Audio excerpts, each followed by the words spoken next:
coming up after this, but we go down to the locker room now, and Coach Godwin has joined us after this victory over the Memphis Tigers today. And Coach, there was just no margin for error from the very first pitch in this game. This was a great pitcher's duel, and the Pirates were able to blow it open there in the eighth. But this was quite a contest to wrap up this series, wasn't it?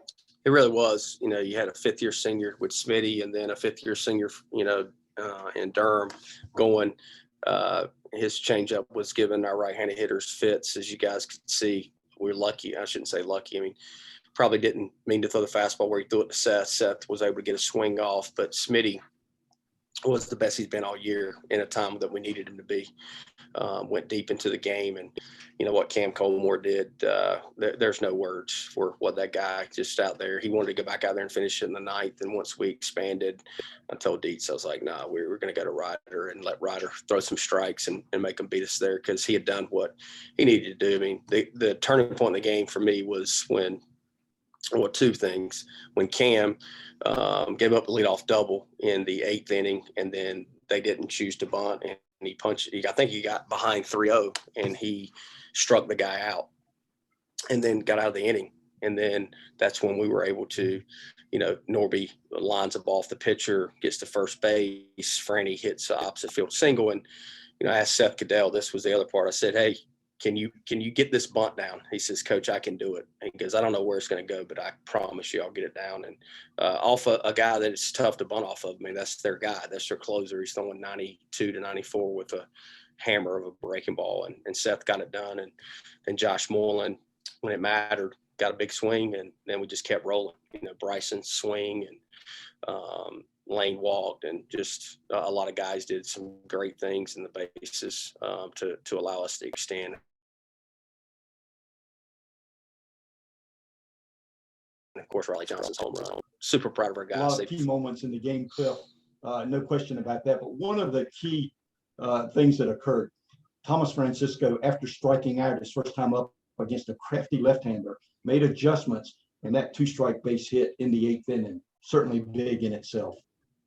No question. I mean, he had that at bat, and then Seth got the bunt down, and like I said, Josh Moreland, I think he had struck out twice, and it might have been 3 times, I don't know, off the lefty, and then have the confidence as a freshman to go in there against their closer and battle. And yeah, we bounced it over their head, but we still would have scored. I think the run from third base, if not both of them.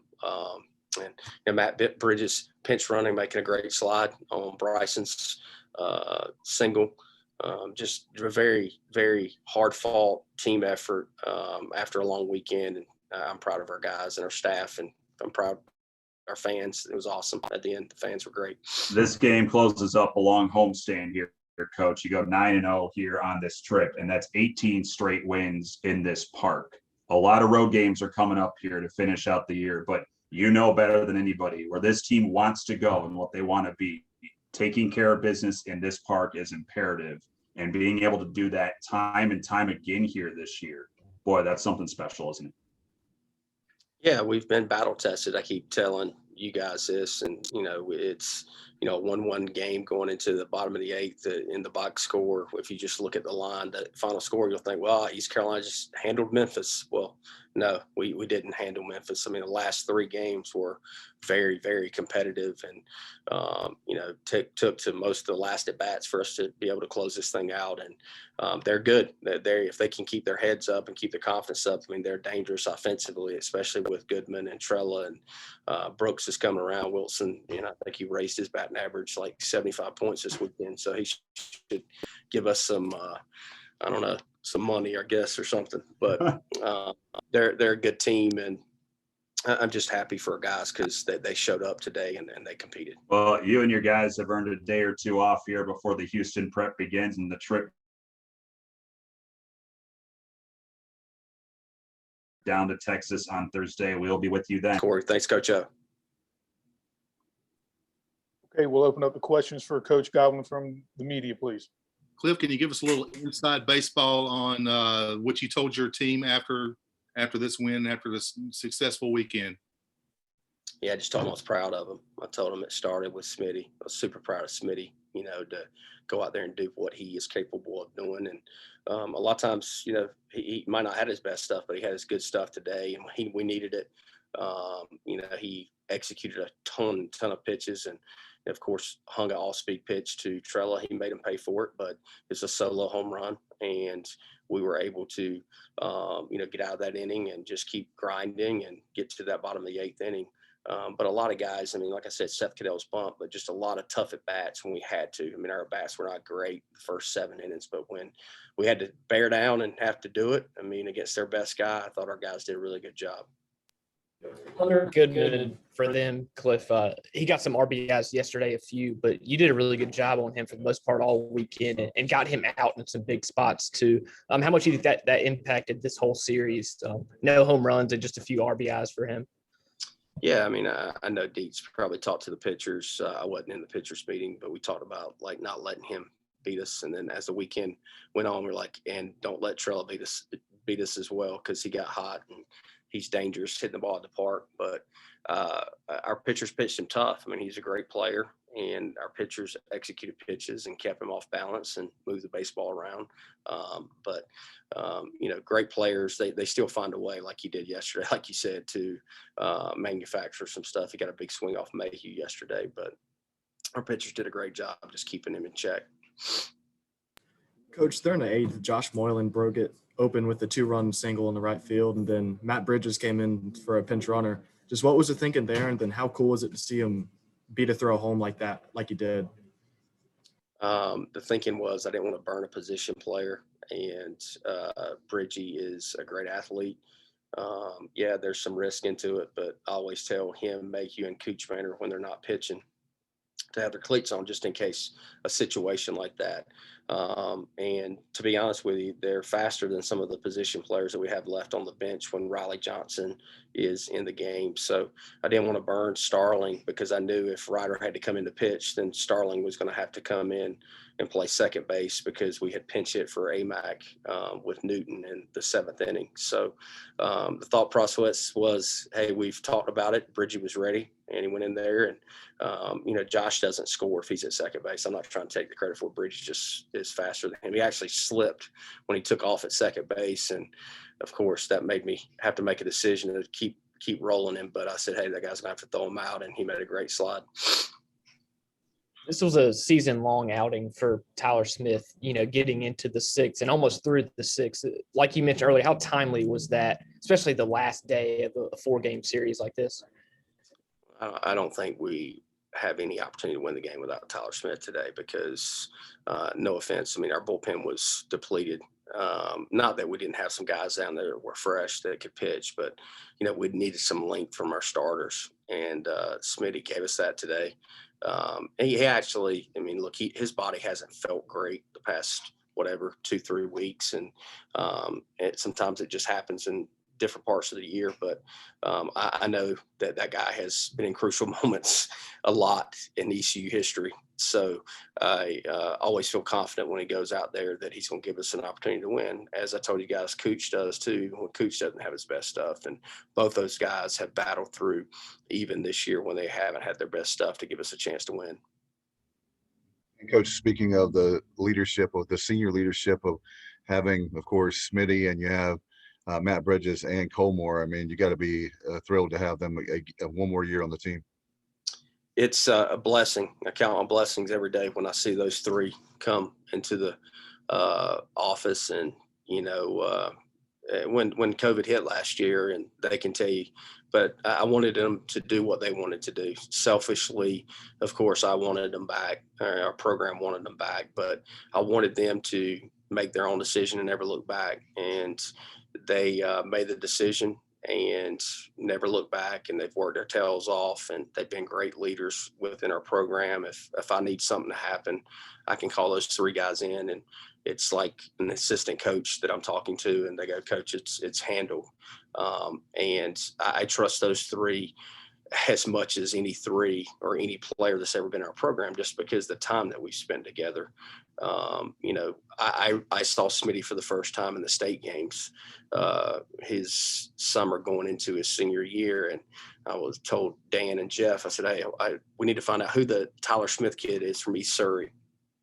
And, Cam, we recruited. Bridgie was actually committed to the prior coaching staff, but I went and watched him. I drove to Shelby and back one day after I saw him and made sure he wanted to come, to East Carolina with a new coaching staff. And I'm blessed. Our coaching staff's blessed. Our program's blessed. I mean, they're, like I've told you guys before, if they never throw another pitch, those three have done more from our program probably than any three people in the history of ECU baseball. I know that's saying a lot because there's some great players, but it's not just about their performance on the field. It's the stuff that they have positively influenced other people within our program that have made them better. Your team takes care of business against Memphis. Wichita State did a number on Houston over the course of the weekend.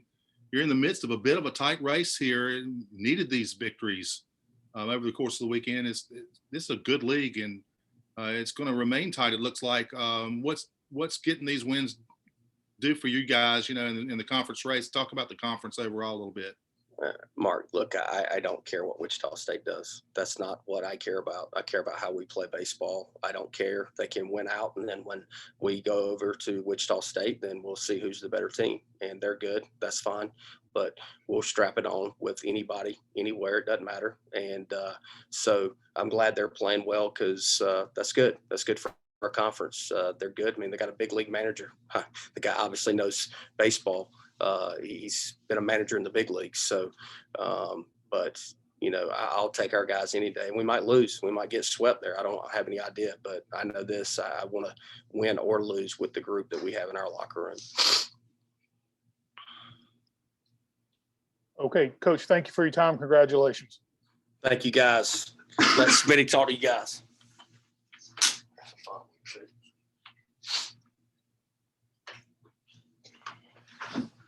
What's up? Smitty, congratulations, buddy. Appreciate it, big man. All right, we're going to go to questions to Tyler. Tyler, just talk about the length of your outing, kind of like I asked Coach Godwin the last few weeks, but this one getting into the sixth inning and kind of shortening the bullpen. How important was that today? And did you kind of feel that responsibility of wanting to do that? I mean, every time I take the mound, I always have a responsibility of just going out there and competing as long as I can and as hard as I can for the team. But I mean, as long as the defense is working, I mean, there's nothing really to worry about. Just keep filling up the zone with my sinker, and I was working well today, but it's really been in my bullpen settings with Coach Dietz and Coach Knight, just executing and having a higher intent with my pitches and everything. So that correlated out there today. Tyler, you mentioned the defense. Just how much more confidence does it give you knowing you have a solid infield defense, especially behind you? I mean, they got 2 double plays behind you. So just how much does it do for you? It gives me a lot of confidence, to be honest. But I mean, any situation I can throw a sinker, get a ground ball, and I know those guys will make a play for me no matter what. Dive in, turn into, whatever. So it's a huge confidence boost. You go 91 pitches today, get a good outing. It's got to be a confidence booster for you. This is kind of the Tyler Smith that the folks kind of expect to see. What's it do for you a little bit, and how are you feeling at the end there in the 6th inning of a long game for you? I mean, nothing's really changed since the beginning of the season. I still have the same routine I do every single week. I mean, yeah, it does give me confidence when I go back out there for next week. But I mean, as long as I'm sticking to my routine and let my defense work and knowing the offense is going to do their job, there's nothing really to worry about. So. A lot of times the last pitchers, when you get a bunch of run support, how does that feel? That type of thing. What about today when you're in a pitcher's duel and you're kind of going inning for inning with that guy? Is that enjoyable and you have adrenaline off that too when it is low scoring?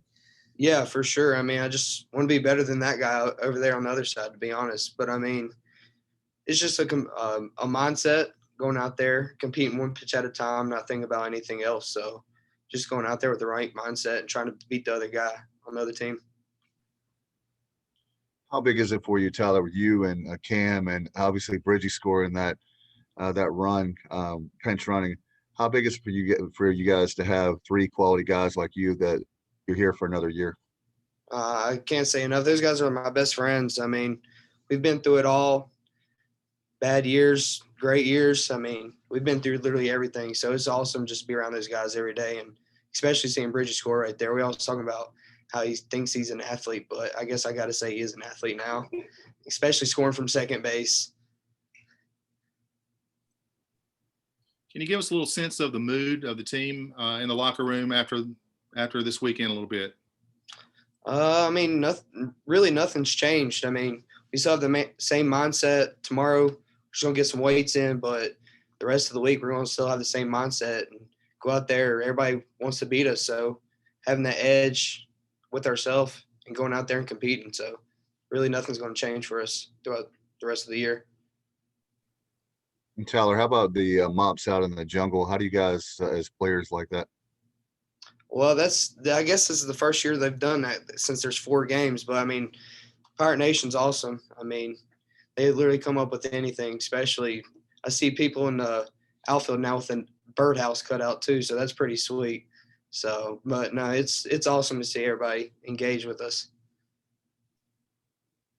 Okay, Tyler, thank you very much for your time. Congratulations, buddy. Appreciate it. See you. See you.